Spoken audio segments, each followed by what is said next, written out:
Good morning. Good morning, morning. I was talking to a friend of mine. No makeup, no cares. I was talking to a friend of mine yesterday about food.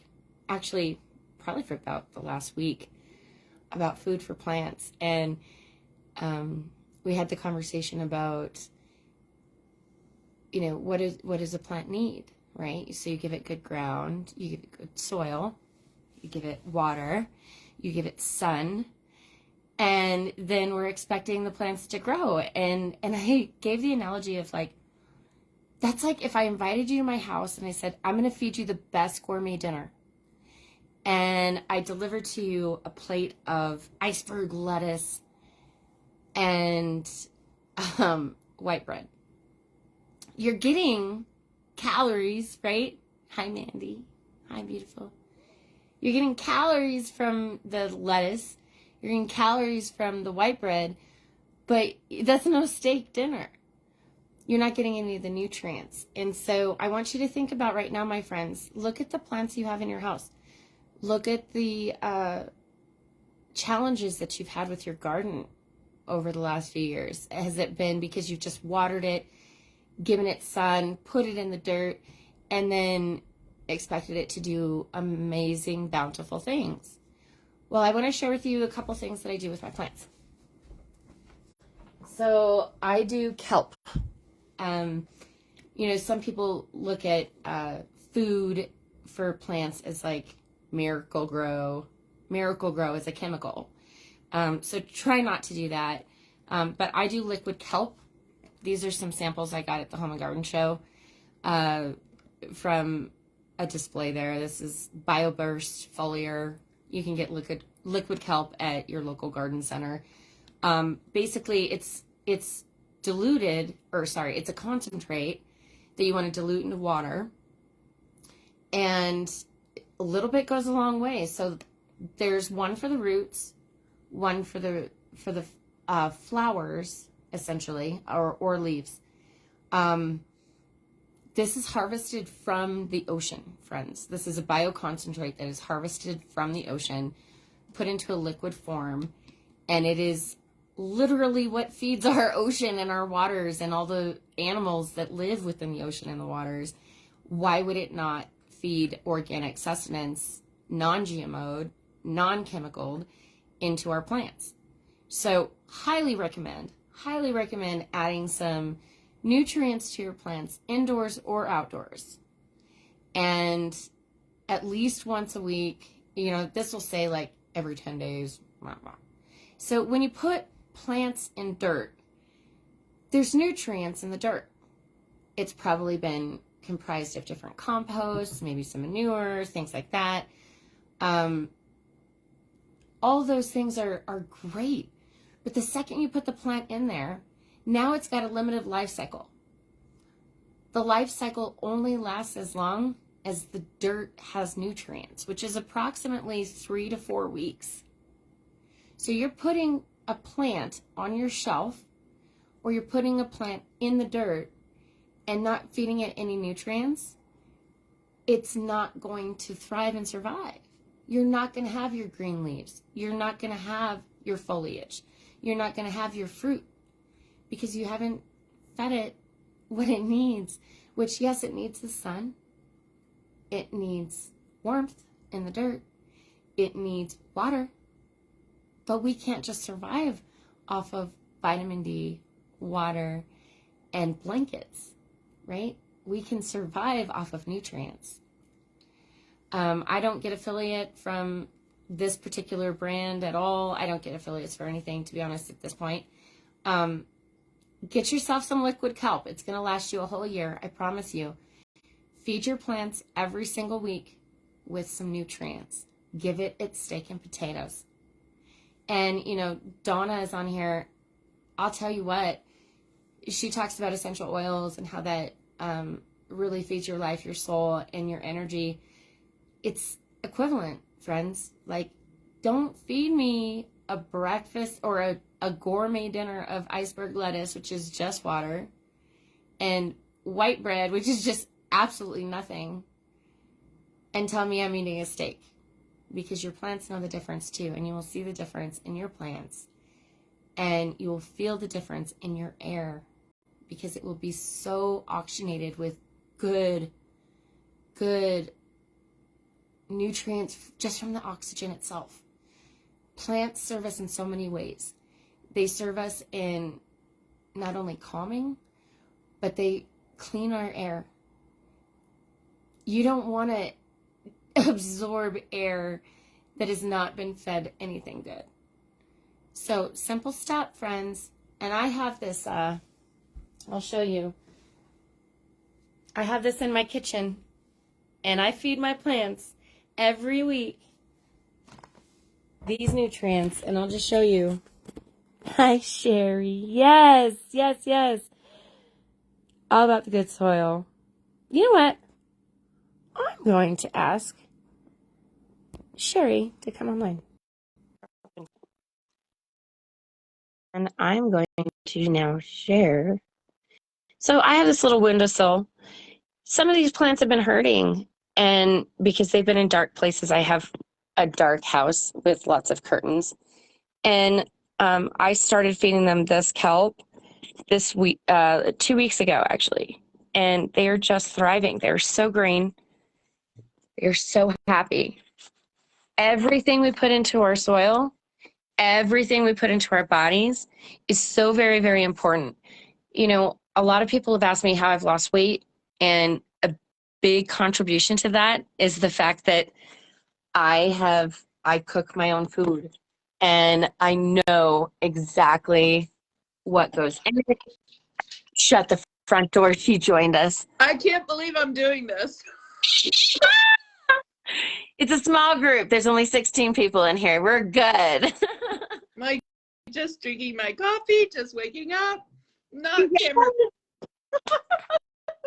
So but my dad just I'm sitting here talking about soil and nutrients and white bread, and then the flavor remedy lady comes in. Yes.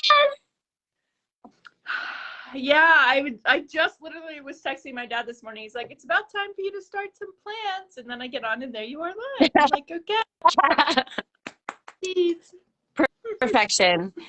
And it's just so perfect timing because, okay, so you were just in what, Mexico? Mm-hmm. Yeah. So you were in Mexico, and green is everywhere. Yeah.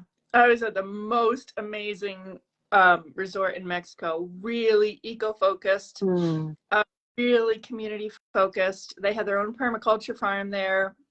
And they also really engage with the entire watershed. So they're like at the base of a river, of a watershed where this resort is, and they work with the entire community to keep the whole watershed healthy. So speaking of water and nutrients and healthy soils, wow. You know, there's people out there that are really, really trying to do the right thing and for our soils. You know, the other part that we don't think about as much here in Colorado is, you know, having healthy soil. It really helps with water retention. Yeah. It really enables us to hold more water and need less irrigation. Like, it's so huge. It's so important for us here because we have the resources, right? We have the blessing of water that we can feed our soil and make it more spongy and make it hold more water. And, you know, it just breaks my heart when people talk about like putting plastic down or putting turf down, because yeah, it seems like a short-term solution to the water problems that we have, but it's really not, because it's not giving our soil the capacity to hold the water that it needs to. So sorry, that's really powerful. You know, sitting outside, you know, I sit outside every day and I watch the stars and I listen to music and I hear the sprinklers going off, not this time of year, but you know, in summer, and hours upon hours, like 5 to 6 hours of water on these lawns. And, you know, got to have the perfect manicured lawn to live in. We don't live in an HOA. We don't have to have anything. I have a zero-scape front yard, and my backyard, I grow clover, and I try to maintain what the dogs don't, you know, tear up. But at the end of the day, I don't care that my lawn isn't always green. I don't care about any of that. What I care about is the irrigated spaces where I have intentional watering systems that get nutrients, but only water for 15-minute increments, because that's all my plants need. That's all my produce needs. Yeah. And that, you know, that just has everything to do with that healthy microbiome of the soil. Yeah. Yeah. And it's so much more complex. We've kind of gotten into this mindset that we think, you know, that adding nutrients, it is a very important thing, but it's so much more than that. It's so much more about how those nutrients support the life in our soil, right? It's not just about these chemical inputs that we're putting in. You know, so when you feed your soil something like kelp, as opposed to just something that would be high in nitrogen, that is, you know, what we've come to be conditioned to believe is what helps our food grow. And it is, right? That chemical is important, but when you're actually feeding the soil life and things that are coming from life that they can thrive on and continue to grow and continue the process of like the mycorrhizal fungi, that's basically like the internet of the soil that communicates all the nutrients back and forth to all things. Like it's so much more than that. And we have so much potential here in Colorado because of our access to resources to really make a difference in our soil. And we're not leaning into that enough. We're not leaning into that opportunity that we have. You know, even if you don't want to have a garden, like just taking care of the soil in your yard, you know, is so important. It's so important. My goodness, it's the funniest story I have for you today on soil. I don't know if I've ever told you this, but I think you might get a kick out of it. So for about the last 7 years, so I started composting about 7 years ago, and my kids are like, I'll throw everything, don't throw in the meat, but like put all the other things. So I have like banana peels and stuff in there that have decomposted over time. Well, so this one garden that I have, it's my third square. So I have 5 squares. It's my third square. And the back corner of this square got the compost from the batch that they threw an entire banana in. And I'm not kidding you. 7 years in, I still smell banana in the dirt. That's awesome. It is. It is, because I know it's working. I know it's still doing, you know, it's still not doing the same things that it was. But that was an entire banana. And the nutrients that comes from an entire banana with peel. I mean, come on. And I get in that garden. It's the funniest thing because it's now a ritual of mine. I sit in that garden first. That's the first garden that I clean up, like in spring. And I sit there and I smell the dirt. And my husband's like, that's the weirdest thing I've ever seen. But I mean, why not have that sensory connection, right? Like, and be curious about those things. And really, you know, there's so much that we can learn by just being quiet with nature and using our senses, right, to really be exploratory. Like that's the way Native Americans, indigenous people, like all of their wisdom has come from, you know, sitting and learning from nature and not from books and science. And there's a beautiful like weaving of both technology and indigenous wisdom that, you know, I hope that we're headed towards. But yeah, it's something we don't necessarily give ourselves the time to do, but really makes a difference. So, you know, it's fascinating. You know, growing up, you and I have both seen a lot of videos and reproduced shows about Thanksgiving, right? Which is probably one of you and my favorite holidays because of the food component and just the connection time. But in watching how things were planted when people moved to America, right? They planted corn and all these other things, and thus the harvest of Thanksgiving. But I found it most fascinating when I actually saw a video that was created where they put fish at the base of the plants of the corn. Well, so do you remember I posted that in the group about the shrimp shells and the broth that I made? Yes. Yeah, like and I was like, I want to try this. Well, and so the kelp that you're talking about, right, is the same. Think about the nutrients that just kind of cycle through the ocean. Like it's the same type of support that, you know, just thinking about that permaculture farm that I just visited is right off of the ocean, right? So it's getting, just by nature of evaporation, and like it's getting more of those minerals that you get from the sea. But yeah, yeah, so basically whenever I have shrimp or any kind of, shellfish or even salmon, like salmon skins, or fishing, when my brother goes fishing and, if he brings whole fish home, I'm like, save me the heads, save me the skins, because it's so good for, like, especially tomatoes. Like tomato plants just love that, right? The calcium. And how is it that has been so manufactured and medialized out of norm? Yeah. Like that was always what has been done, right? Well, it's because of this extractive science that has, and I say it and it sounds kind of like I'm trashing it, but it's really just the nature of any kind of a science experiment itself, right? Like we have to extract and eliminate variables so that we can have a deeper understanding of things. But then the problem is that we focus on those extractive concepts and not, and it's because it's way more complex to look at the whole complexity of everything, right? Yeah. So, we think that NPK is like the only thing we should be focusing on, and it's really not. It's this more complex levels of life. And so, when you look at, if you go to a garden store and you're looking at the more wholesome, more holistic,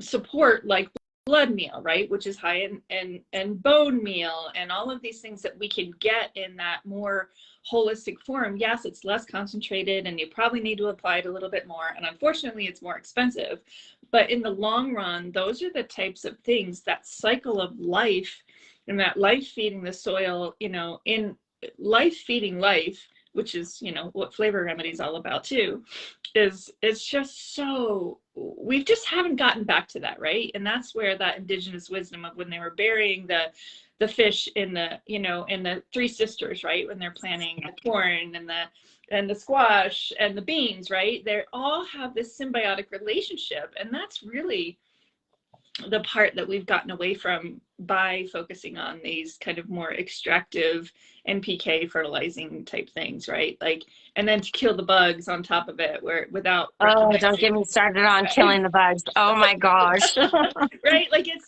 it's just, I don't know, I'm really, this studio that I'm in is so fascinating because it really helps us to look at, the conditions that have led to why we're where we are, instead of being like, oh, this is so evil and bad. And yeah, there's things about stuff that you can look at stuff now and go, oh my God, like this is wrong. Like we can learn and go back and change, but we also have to kind of observe what got us here, right? Like, how did we get to this place of feeling like we needed to kill the bugs? Like, really, it had to do everything to do with we're growing weaker food because of not giving it wholesome food. So then the bugs are basically, the insects are there, the destructive insects in particular are there to kind of like, they're kind of like evolutionary, right? Like if plants are weaker, they're coming in to destroy the weaker plants, so that, so it's really not the bugs' fault. They're just doing their job.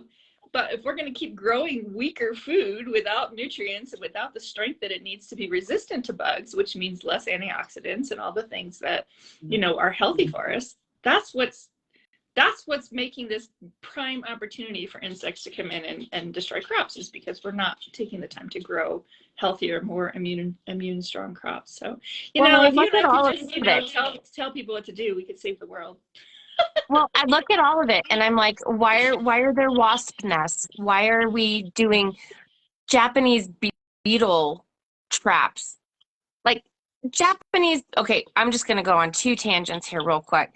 Japanese beetles have a purpose. And you know what their purpose is to be eaten by ladybugs. I mean, the ladybugs are here to eat all the nasty beetles, and so are the bats that, I have a bat house, and so the bats in my yard. But there is a higher purpose for everything, and it is to clean and get rid of things that aren't serving. But for goodness sakes, don't put in a trap in your yard that's going to attract the things that are destroying your yard, such as wasp nests and beetle traps. Just don't do it. You know what?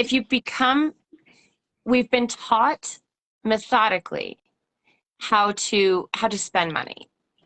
And how to spend money on things that are unnecessary, and how to attract things into our properties and our yards that are unnecessary.